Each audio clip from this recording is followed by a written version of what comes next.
C'est aujourd'hui que sort en salle le film Sound of Freedom d'Alejandro Monteverde, film qui se présente comme un thriller librement inspiré de l'incroyable histoire vraie d'un agent fédéral américain qui se lance dans une opération de sauvetage au péril de sa vie pour libérer des centaines d'enfants prisonniers de trafiquants sexuels. On écoute la bande-annonce et on se retrouve juste après avec le distributeur du film en France, Hubert de Torcy. C'est le réseau criminel international qui connaît la plus forte croissance au monde. Il a déjà dépassé les ventes d'armes illégales. Et il surpassera bientôt le trafic de drogue. Parce qu'un sachet de coke, on peut le vendre une fois. Mais un enfant, on le vend 5 à 10 fois par jour. Les enfants de Dieu ne sont pas à vendre. Tu fais ça depuis combien de temps ? 12 ans maintenant. Combien de pédophiles t'as arrêté ? 288. Combien d'enfants t'as retrouvé ? Timoteo, tú rescatas niños, ¿verdad? ¿Puedes ayudarme a encontrar mi hermana? Te prometo. Notre département, c'est la sécurité intérieure. On ne va pas aller sauver des enfants du Honduras en Colombie. Alors elle va disparaître. C'est fini. Imagine, tu entres dans sa chambre, là, maintenant, et tu trouves le lit vide. Qu'est-ce qu'on ferait ? Il faut que tu démissionnes et que tu ailles sauver ces enfants. En ce moment même, elle peut être dans l'immeuble voisin, comme elle peut être à Moscou, à Bangkok, à LA. Elle, c'est un gros poisson. C'est le territoire des rebelles. Personne ne peut y aller. Ni l'armée, ni la police. Et nous encore moins. Et s'il s'agissait de votre fille ? Les Marines viendront pas te sauver. Vous serez tout seul. Ce boulot, il vous brise en morceaux. Et là, j'ai une petite chance de pouvoir me reconstruire. Quand c'est Dieu qui donne les ordres, tu te tais et tu obéis.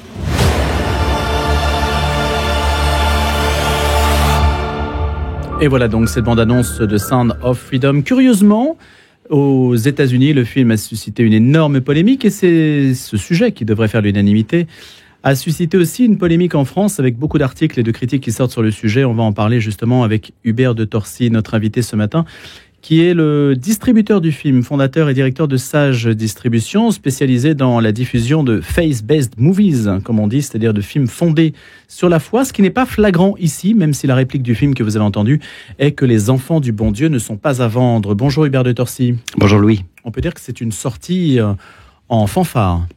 Et vraiment, j'ai jamais eu autant d'articles pour un film que je sortais en salle. J'avoue que je suis un peu sidéré parce que je pensais que la polémique qui avait déjà été reprise au mois de juillet quand le film est sorti aux États-Unis avec le succès qu'on sait, c'est quand même, je rappelle, un film qui a dépassé le box-office d'Indiana Jones, de toutes les franchises comme Transformers, le film de Tom Cruise, Mission Impossible, etc. 180 millions de dollars de box-office, donc vraiment un énorme succès. Il y a 30 millions de personnes dans le monde qui ont déjà vu et plébiscité ce film. Pour 15 millions de budget. Pour 15 millions de budget de production. Donc le film le plus rentable de l'année au niveau du cinéma indépendant.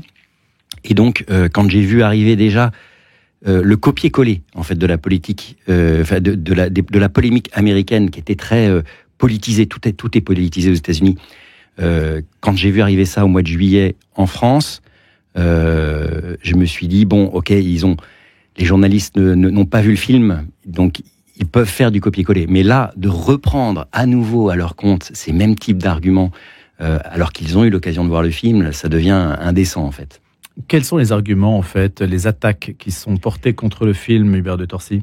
La plupart des attaques reprennent l'idée selon laquelle le film véhiculerait des théories complotistes, au prétexte que un des comédiens, Jim Caviezel, en 2021, aurait accrédité des thèses d'un groupuscule qui s'appelle QAnon sur l'existence de réseaux pédosatanistes et sur l'adrénochrome, une substance dont se nourriraient ces gens-là pour rester jeunes faite à partir de l'adrénaline des enfants. Donc moi je n'ai absolument aucune idée particulière sur ces théories-là. Comme le dit très bien Alejandro Monteverde, quand Tom Cruise joue dans un film, dans Mission Impossible, c'est pas parce qu'il fait partie de l'église de la Scientologie que vous allez être tout d'un coup confronté aux idées scientologues en allant voir Mission Impossible. Donc, tout est centré là-dessus. En fait, tout est centré là-dessus, alors que le film ne montre rien de tout ça. Je dirais, c'est l'histoire vraie de ce fameux agent fédéral américain Tim Ballard, et qui va sauver, en quittant son job d'agent fédéral, des enfants victimes de la traite sexuelle. C'est ça le sujet. Ça permet d'ouvrir les yeux, et c'est derrière la seule raison pour laquelle nous on s'est lancé dans cette aventure-là. Le seul but, c'est d'attirer l'attention du public sur les chiffres alarmants et dramatiques de la pédocriminalité, et qui exigent une réponse internationale. En fait, c'est pas parce que la plupart de la consommation de ces trafiquants sexuels se fait en dehors de nos contrées dites civilisées, encore que, parce qu'il y a malheureusement encore des rapts d'enfants aussi dans les pays occidentaux. Voilà, c'est vraiment attirer l'attention sur et il le fait extrêmement bien, puisque il y a 30 millions de personnes qui ont déjà vu le film à ce jour. On est à quelques jours, justement, on peut le souligner, Hubert de Torcy, en France, de la Journée mondiale pour la prévention des abus envers les enfants, ça sera dimanche prochain, de la Journée internationale des droits de l'enfant, c'est lundi prochain, et logiquement, comme je le disais tout à l'heure, ce film aurait dû faire l'unanimité, tout le monde aurait dû dire, bah oui, la traite des enfants, c'est quelque chose de scandaleux, et c'est extra qu'un film puisse pointer, en fait, le regard des gens là-dessus, et sortir d'une forme d'indifférence. Or, on aboutit à une sorte de complotisme à l'envers. C'est exactement ça. C'est vraiment une forme de complotisme à l'envers. On resserre, je dirais, ad nauseam, c'est les fameuses théories complotistes. D'ailleurs, c'est la question que je pose, moi, en fait, aux spectateurs. Allez voir le film pour vous forger votre propre opinion. Et à la fin du film, posez-vous la question, qui des médias ou du film propage ces fameuses théories complotistes que je viens d'évoquer? C'est vraiment, et je dirais, c'est tellement flagrant, c'est tellement énorme, parce que c'est la réaction de tous les spectateurs quand ils vont voir le film, que cette prise d'otage, en fait, des spectateurs du film, pour les faire tous passer pour des complotistes eux-mêmes, ou des théoriciens, ou des adeptes de QAnon, c'est indécent, réellement indécent. En fait, on juge le film par la réaction qu'il a suscité, la réaction enthousiaste qu'il a suscité auprès de certaines sphères de l'opinion américaine. Qui sont très minoritaires. Mais qui sont, je dirais, sur les 30 millions, c'est ridicule. Ce ne sont que des gens de bon sens et comme vous et moi qui ne peuvent que s'enthousiasmer qu'un film soit fait sur cette abomination. Un film regardable, parce que objectivement le sujet est tellement glauque qu'on pourrait se dire je ne vais pas regarder ça. Et voilà, il a été classé tout public en France.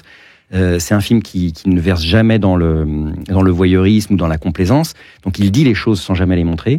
Et en même temps apporte un regard d'expérience avec l'histoire héroïque comme de ce gars qui a infiltré ces réseaux-là pour libérer réellement des enfants. Ce qu'il ne pouvait pas faire sur le territoire américain, il ne faisait qu'attraper les pédophiles, les consommateurs de vidéos porno. Mais tous les jours, je dirais, c'est ça qui est incroyable, c'est qu'il n'y a pas une semaine où on ne nous parle pas. La semaine dernière, on a condamné à 30 ans de prison un certain Jean-Christophe qui a passé 30 ans de sa vie à abuser, à violer des enfants en Asie du Sud-Est. Là, on vient à nouveau hier, on vient de choper quelqu'un qui passait sa vie, des heures et des heures à visionner des vidéos de crimes sexuels du même ordre. Enfin, il n'y a pas de semaine où on n'est pas ce type de trafic qui nous arrive en pleine figure. Et on vient jusqu'à contester l'existence même de ces trafics. C'est comme si on disait il y a du trafic de drogue, mais il n'y a pas de dealer en fait. C'est un peu ça, ouais, exactement. Et en fait, les chiffres que l'on a, c'est que des chiffres qui sont le fruit d'agences gouvernementales qui constatent en fait l'augmentation du nombre de vidéos pornographiques, qui vous dit nécessairement, ce sont des enfants violés qui sont derrière chacune de ces vidéos. Enfin, moi, je suis pas un spécialiste du sujet. Il y a des tas de gens d'ailleurs, dont j'observe, qui sont tous systématiquement traités de complotistes, en fait. Il suffit que vous vous intéressiez au sujet de la pédocriminalité pour être affublé de ce... Et du coup, ces accusations sont quand même très suspectes.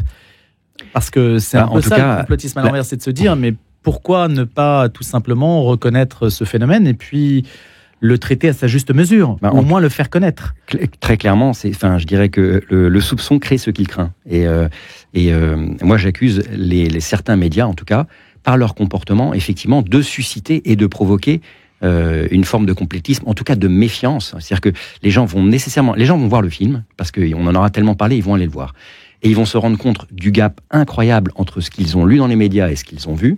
et ils ne vont pas manquer à minima de s'interroger sur le manque de professionnalisme et le parti pris nauséabond de la plupart de ces médias. Et on va du coup, fatalement, les ranger parmi les 30 millions de complotistes qui ont déjà vu le film. Voilà ce qui va se passer. Et il y a même certains médias qui n'hésitent pas à transformer la réalité. J'ai lu la semaine dernière un article de Libération prétendant que Sage était dirigé non par moi, mais par une de mes actionnaires, au prétexte qu'elle connaît Vincent Bolloré, ce qui permet de faire du coup un lien et de politiser un film qui n'a absolument rien de politique. Comme dit le réalisateur Alejandro Monteverde, la pédocriminalité, c'est pas un sujet de droite ou de gauche, c'est un sujet de bien commun qui concerne tous les êtres humains. Hubert de Torcy, vous sortez donc, le film sort dans Sound of Freedom dans 215 salles, dont 3 à Paris, et là vous assistez aussi à des événements de dernière minute. C'est-à-dire qu'un film comme ça, qui fait 180 millions de dollars de box-office aux États-Unis, d'ailleurs on avait au début annoncé 500 copies, c'était le moins qu'on pouvait attendre d'un film aussi attendu et aussi successful. La réalité, c'est que ça a été extrêmement compliqué de programmer à cause de toute cette polémique et à cause de ces articles qui ont été vraiment des copier-coller américains, des articles américains. Je ne pensais pas que les journalistes étaient autant à la traîne de l'actualité américaine, mais c'est la réalité. Du coup, ça a effrayé un certain nombre de salles. On les a sentis... alors, c'est toujours compliqué de programmer. Il n'y a pas que ces raisons-là. Et on se réjouit quand même que... voilà, il est quand même présent malgré tout. C'est une semaine très compliquée. Mais sur Paris, là, pour le coup, je l'ai vu moi-même. On avait 5 salles lundi matin, au moment où se boucle la programmation. À la fin de la matinée, on n'en avait plus que 3. 2 salles se sont désistées parce que elles étaient intimidées par les articles, elles avaient peur du qu'en dira-t-on dans le petit microcosme parisien. Je voudrais pas apparaître comme quelqu'un qui soutient le film Sound of Freedom. Donc la réalité quand même de cette mauvaise foi journalistique, elle a un impact très concret. C'est que les Parisiens n'auront que 3 salles pour voir le film cette semaine à Paris. Et ça, c'est rarissime, hein, le fait que des salles se désistent au dernier moment. Ouais, j'ai jamais vu ça. Enfin, ça fait 10 ans qu'on fait ce métier-là, je n'ai jamais vu ça. Je dirais quand vous le savez pas au dernier moment que vous n'allez pas voir un film. Vous le savez bien avant. Éventuellement, vous hésitez, et dans ces cas-là, vous le manifestez. Mais de dire, oui, bien sûr, je prends le film comme d'habitude, et puis de se rétracter au dernier moment, ça empêche, nous, du coup, de trouver une autre solution avec une salle proche qui va pouvoir achalander ce quartier-là. Le fait que Jim Caviezel soit l'acteur principal, ça a joué dans la polémique ? C'est certain, puisque, en fait, quasiment toute la polémique est partie d'une de ses interventions en avec 2021, et puis qu'il a reprise, effectivement, lors d'une interview avec Steve Bannon. Et c'est à partir de cette interview-là que toute la polémique est montée en épingle, exactement. Et le fait qu'il ait représenté le Christ dans La Passion de Mel Gibson, ça a joué ? Du coup, je dirais à chaque fois maintenant, il est affublé. Ça y est, il y a des copier-coller. Moi, je remarque ça dans les journaux. Donc maintenant, Jim Caviezel est un intégriste catholique, et il est même carrément dans les derniers articles. En fait, à chaque fois, ça glisse un peu. Il est carrément membre de QAnon, d'après ce que j'ai lu récemment dans un article. C'est-à-dire, en fait, c'est la simplification à outrance sur tous les sujets. Quelle est la part de fiction dans le film quand le film se présente comme un thriller librement inspiré de l'incroyable histoire vraie d'un agent fédéral américain ? Alors, comme toutes les fictions, entre guillemets, qui s'inspirent d'une histoire vraie, donc il y a une part de vérité, une part, je dirais, de licence poétique, comme on dit, pour pouvoir tenir un scénario qui soit un scénario de film et tenir en haleine le spectateur. La part, elle est très bien décrite dans le dossier pédagogique que nous avons fait, que vous pouvez retrouver sur le site de Sage. En gros, moi j'ai eu l'occasion de voir notamment, parce que des journalistes ont suivi les opérations réelles d'infiltration de ces réseaux pédophiles et de sauvetage d'enfants faits par cette association fondée par Tim Ballard. Typiquement, par exemple, l'opération dont il est question sur une île dans le film, elle se passe dans le film en Colombie. La réalité, c'est que cette opération a eu lieu sur une île en Haïti. Donc voilà, c'est des choses qui sont de cet ordre-là. À un moment, Tim Ballard, dans le film, tue un narcotrafiquant. La réalité, c'est qu'il n'a jamais eu à tuer qui que ce soit dans aucune de ces opérations. Enfin voilà, c'est des petites choses comme ça. Ce qui n'est pas rien quand même. Hein. C'est pas rien. Non, c'est pas rien. Mais je veux dire, ça ne change rien la trame de l'histoire est bien la même. Voilà, la trame de l'histoire et surtout, je dirais, l'espérance. C'est-à-dire que on peut ne pas se résigner à fermer les yeux en se disant « Oh, ça se passe ailleurs ». Ça ne nous concerne pas. Et il y a des choses, si au niveau international, Et de fait, ça a fait changer la loi. Très concrètement, les opérations de Team Ballard ont fait changer la loi américaine, qui fait qu'il y a davantage de coopération dans la lutte contre ce trafic. Parce que les consommateurs sont dans nos pays, mais les victimes et les enfants violés, pour l'essentiel, sont dans les pays d'Asie du Sud-Est, dans les pays d'Amérique centrale, etc. Et donc, si jamais on ferme juste les yeux en se disant c'est pas chez nous, voilà, c'est ce qui s'est passé très, très concrètement en France. Je vous dis, la semaine dernière, avec ce fameux Jean-Christophe qui, pendant 30 ans, a violé mais des centaines d'enfants en Asie. Marie-Noëlle Tranchant, critique cinéma de renom, qui officie aussi sur notre antenne, nous dit que c'est un film très fort, très nécessaire. C'est un avis qui compte, évidemment. Alors, je n'ai pas un avis aussi fondé que le sien, mais pour l'avoir vu, je n'ai pas repéré une once de complotisme. Je vous le dis tel quel. C'est ce que tous les spectateurs constatent. Évidemment, je suis allé le voir avant de vous rencontrer, Hubert de Torcy, pour en parler. Et je trouve que l'accusation est extrêmement à côté de l'enjeu que le film soulève. Ça, c'est certain. On a un décalage médiatiquement, c'est intéressant à observer, de voir qu'en réalité, le débat ne porte pas sur le film. Et ce qui est incroyable, c'est que c'est le sujet du film. Je dirais, ça serait juste un sujet lambda, inintéressant, je dis pas. Mais là, on parle quand même, d'un sujet qui devrait tous nous prendre aux tripes, quoi. Et médiatiquement, on devrait avoir des déclinaisons du style, justement, ce que vous avez dit, ça a changé la loi américaine. On devrait avoir des experts interrogés sur la traite d'enfants, qui nous disent à partir du film ce qu'on peut faire, etc. C'est ça qu'on devrait avoir. C'est l'objectif du film. C'est l'objectif du film, c'est de réveiller les consciences et de voir comment effectivement on peut se mettre en ordre de bataille pour faire cesser ce scandale. Ben non, on préfère parler de Trump, on préfère parler de Elon Musk. Cette tentative de diversion, elle est limite, elle est pas limite, elle est carrément indécente. Personnellement, en tout cas, je la trouve totalement indécente. Comment restituez-vous ce film par rapport à l'ensemble des œuvres que vous avez promues depuis Christéros, depuis une dizaine d'années, Hubert de Torcy? Alors, en fait, je dirais, je l'associe à un autre film que malheureusement je n'ai pas diffusé parce que je n'étais pas encore sur le marché, j'allais dire. C'est le film La Passion du Christ. On est exactement avec les mêmes, on va dire la même réputation sulfureuse infondée. À l'époque, on accusait La Passion du Christ d'être un film carrément antisémite, à tel point que les distributeurs français, aucun d'entre eux n'a osé prendre le film. Et c'est un peu ce qui s'est passé pour Sound of Freedom. Je pense qu'aucun autre distributeur n'aurait osé sortir ce film et prendre le risque d'être lui-même accusé d'être complotiste et du coup d'extrême droite, puisque on parle de QAnon et compagnie.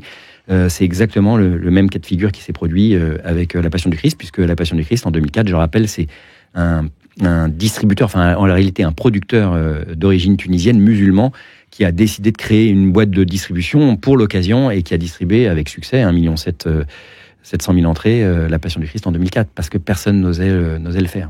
Juste une question un peu business. Comment vous rémunérez-vous sur la distribution d'un film comme ça ?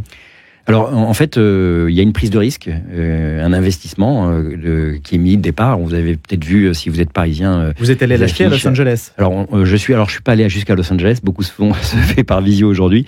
En l'occurrence, je l'ai vu sur le marché du film à Cannes, donc j'ai même pas été très loin. Et ça faisait 4 ans que je l'attendais, parce que Alejandro Monteverde, je rappelle juste ça, c'est un réalisateur qu'on affectionne particulièrement chez Sage, pardon. On a sorti tous les films précédents qu'il a fait, Little Boy, Bella. Et moi, ça fait depuis 2019 que j'attends ce film. J'avais vu les premières images dans son bureau à Los Angeles. Et donc, voilà, on achète un film, donc on paye un minimum garanti. Et puis ensuite, on investit. On a fait une grande campagne d'affichage dans le métro parisien, dans les gares de France, dans beaucoup de gares en France. Généralement, on paye un doublage, on paye des attachés de presse, on organise une avant-première, on a fait venir le réalisateur la semaine dernière qui a fait un certain nombre d'interviews, etc. Donc tout ça coûte de l'argent. En l'occurrence, je dirais très très prosaïquement, c'est 300 000 € pour la sortie du film Sound of Freedom. Et ensuite, on commence par récupérer l'argent qu'on a investi avec les premiers retours des entrées, sachant que sur un billet d'entrée, l'État prend une part, et puis sur la part restante, ça se partage à 50-50 entre une salle de cinéma et le distributeur. Et puis une fois que j'ai récupéré ma mise, entre guillemets, après ça, je partage à 50-50 les bénéfices, s'il y en a, avec le producteur du film.